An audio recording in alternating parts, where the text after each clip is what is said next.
Thank you so much for attending my PowerPoint presentation on Turbo. Dota for Crackheads.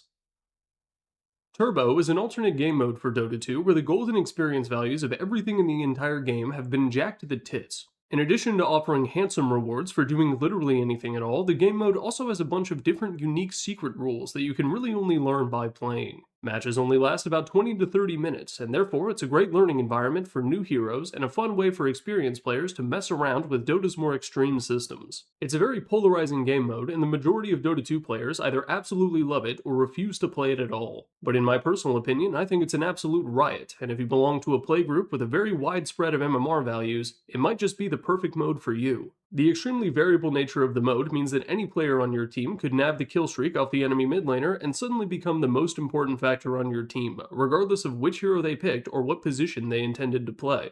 Mixed MMR teams are also more likely to queue into another team that has a single immortal and then a bunch of crusaders, creating what I like to call kaiju battles. That's an experience that you can't really get from any other form of Dota, though the incredibly liberal matchmaker also has a chance to throw you into the gaping mouth of 5 ranked immortal players at 2 AM on a Wednesday. When this happens, you'll be very grateful for the average match length of 25 minutes. Ultimately, Turbo is Dota 2 for the TikTok generation, combining the fast-paced content production of Snapchat with the abject racism of Instagram Reels. But considering no one has ever commented on one of my videos asking me to put a little clip of Subway Surfers or a woman playing with colored sand in the corner, I can't imagine there's too much overlap with my core audience.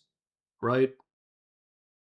Now, I fully acknowledge the irony of taking a fast-paced video about a fast-paced game mode and slowing it down to an absolute crawl in order to advertise my Patreon, but I'm going to do it anyway. For just $3, you can watch all of my videos completely ad-free as soon as I'm done editing them, and for $10, you'll get access to all of the monthly bonus videos, including a long-form one. I'm still waiting for Patreon to drop Turbo Mode, which will double all of my earnings, but until then, if you're already a patron, thank you very much for your continued support.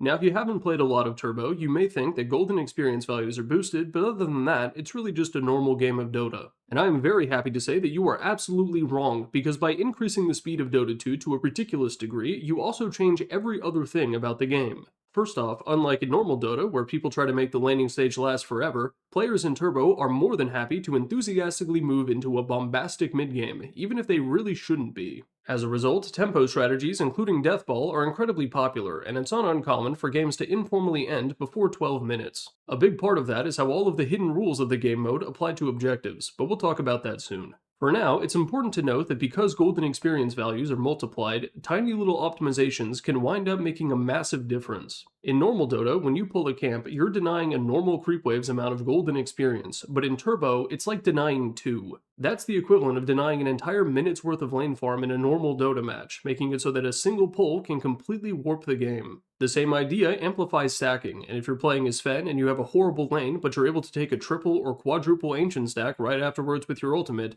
you will still be the most farmed hero in the entire match. Curiously enough, I think this actually makes Turbo the ideal environment for learning how to play support, but the Dota 2 community isn't ready for that conversation yet. Now, as for those hidden rules, there are honestly way too many to list, but a few off the top of my head are the fact that towers have way less HP and armor, TP scrolls have a vastly reduced cooldown, buyback costs shoot through the goddamn moon, and the Ancient doesn't heal. As a result of that last one, it's not completely unheard of for games to reach a complete stalemate and for one team to have an exposed Ancient, leading the other to just constantly throw their bodies at it, hoping to whittle it down for the win.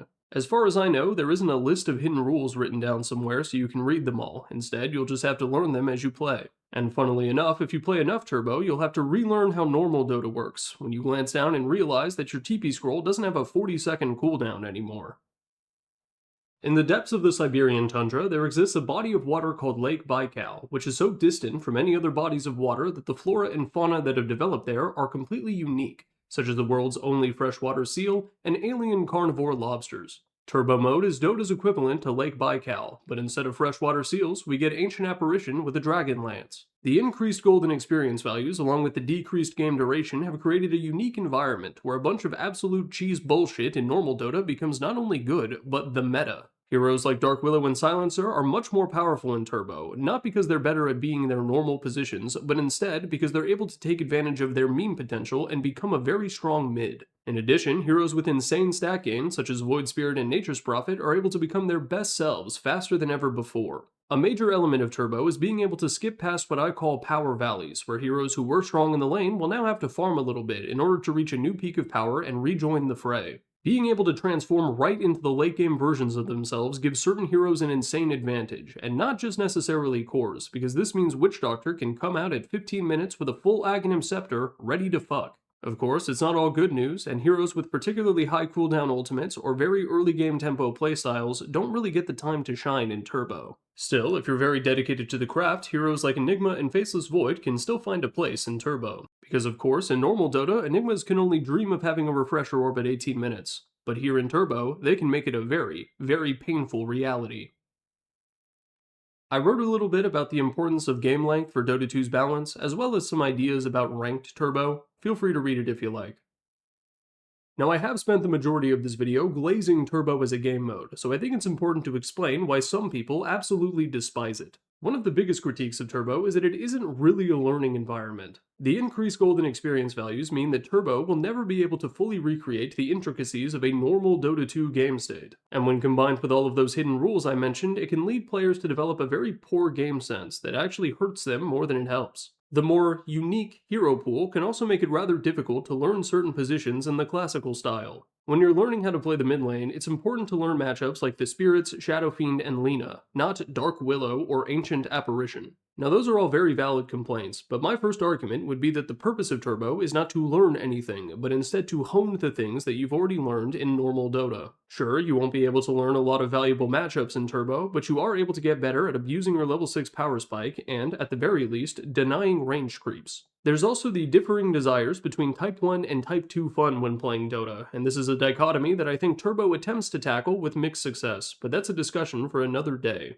But regardless of how you feel about it, we can be fairly confident that Valve at the very least likes it. There's two reasons I think this, and the first is completely made up, and it's because I know Gabe Newell's favorite hero is Sand King, and that is a very, very powerful pick in Turbo. The second, and this one is actually real, is because when you complete the tutorial for Dota and it makes you auto-queue for a match, it puts you in a queue for Turbo. And as much as I really do enjoy Turbo, the thought of taking a player who has never played a real match of Dota with other people in their entire life and throwing them into the blender that is this game mode is a fucking awful idea. Valve, please fix. In conclusion, Turbo is a sporadic game mode, and you should absolutely play it. With alternate speeds clearly being popular with fans, I, as a Position 1 player, suggest adding Scenic Mode. All bounties are cut into thirds, and Tier 1 towers are invincible until 30 minutes. At any time, the carry players can both agree to instantly end the match in a draw. Peace on planet Earth.